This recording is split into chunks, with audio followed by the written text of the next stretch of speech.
Picture this. You're walking from Vienna to Amsterdam centuries ago. Village by village, you're chatting with the locals, and you never actually have to change your language. You just understand everyone. Now today, that sounds absolutely impossible, right? But historically speaking, this was the reality of something called the West Germanic dialect continuum. Today, of course, that continuous linguistic bridge is totally broken. It's been replaced by really rigid national borders. But what if we could actually piece it back together? In this explainer, we're going to look at exactly how those historical dialects fragmented and how an incredible constructed language known as Gemmeëntesch is synthesizing the past to build a living, breathing community tongue. All right, here's our roadmap for this explainer. We'll start with the dialect continuum, then look at the High German shift, followed by grammar simplification, crafting Gemmeëntesch, and finally, language revitalization. Part 1.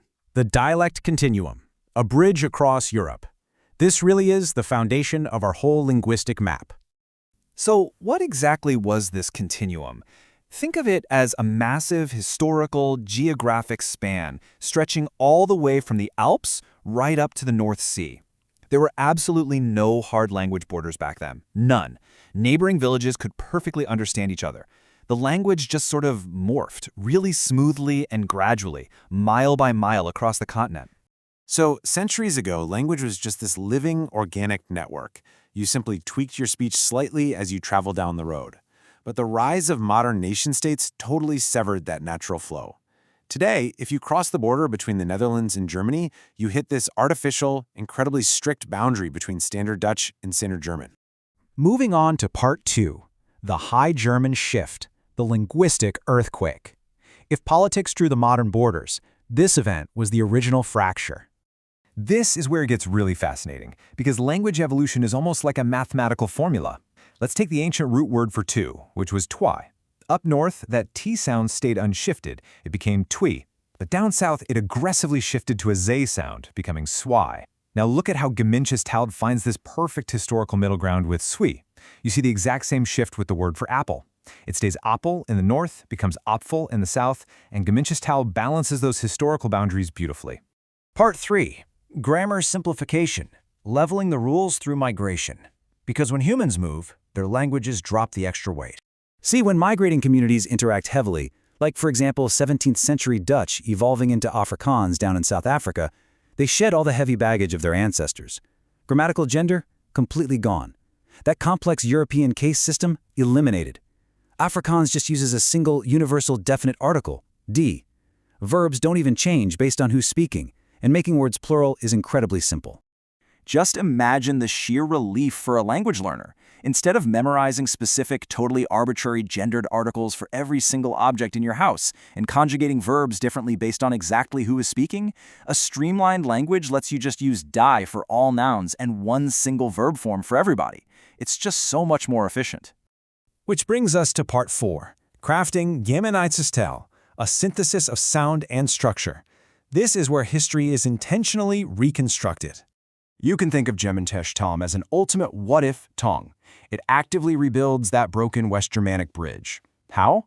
By taking the beautiful, conservative heritage sounds of the past and marrying them to that highly accessible, simplified grammar of contact languages like Afrikaans. It's literally the best of both worlds.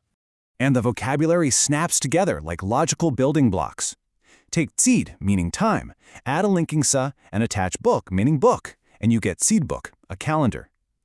But Gemmeëntesch doesn't just blindly copy European concepts of time, it grounds itself locally.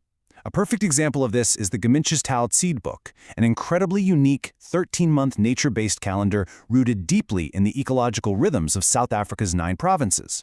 Instead of arbitrary Roman numbers, the year actually begins in September, reflecting the Southern Hemisphere's spring. The first month is called Bloemenmaand, the month of spring blossoms and renewal. It totally abandons numerical months for a 28-day cycle, named after real-world things like thunderstorm patterns, fruit ripening, and leaf fall. It essentially connects language learning directly to the rhythms of the earth. But wait, how does a heritage language survive the modern world without just lazily borrowing English words for new tech? That's a problem called lexical attrition. Well, Gemmeëntesch protects itself using something called structural calquing. Basically, it translates a foreign concept morpheme by morpheme into native roots. Think about how the English word Superman is just a direct, literal translation, a calque of the German Übermensch. By doing this, the language stays culturally independent. For the grammar nerds out there, the case system is wonderfully streamlined. Taking a huge cue from Pennsylvania Dutch, the nominative and accusative cases merge into a single, common case. So you're left with a really clean two-case system, common and dative. It gives you all the grammatical precision you need without any of the headache. Now, simplification doesn't mean losing emotion. Gemmeëntesch borrows a beautifully expressive diminutive system from Yiddish. You use the suffix l if something is just physically small, but you switch to ile when you want to convey a sweet personal affection. And it has these strict, incredibly satisfying rules. It forces the noun to neuter gender and triggers a vowel mutation or an umlaut. For sentence structure, it turns right back to Afrikaans. It keeps that classic West Germanic verb second order, but the real star of the show is the double negation system.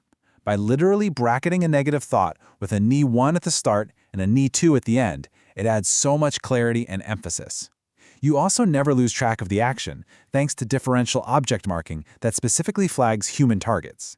Which brings us to part 5, language revitalization, bringing the language home. Because inventing a language, that's only half the battle. The truth is, grammar books alone do not save languages. Planners rely on early childhood language nests. These are total immersion environments that are modeled after wildly successful Hawaiian and Maori programs. When you pair those with adult classes, you ensure the language gets passed down. And remember the Boyk ecological calendar we talked about? By integrating tools like that, learners aren't just memorizing vocabulary in a vacuum. They are actively observing the natural world around them, which fosters community identity and encourages sustainable living. This entire effort points to one big concept, revinacularization. That just means the return of the language to daily use in the home and the public square. Gemmeëntesch isn't supposed to be an academic museum piece. It belongs in living rooms, at local markets, and in everyday casual conversations. So as we reconstruct the linguistic bridges of the past, what new communities will be built for the future? Languages are living tools for human connection. In German's culture, time is understood as cyclical, not just purely numerical. There's actually a beautiful proverb for this.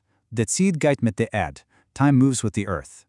By understanding exactly how our words broke apart centuries ago and carefully piecing them back together alongside the natural rhythms of our environment, we empower ourselves to forge much stronger, grounded communities today.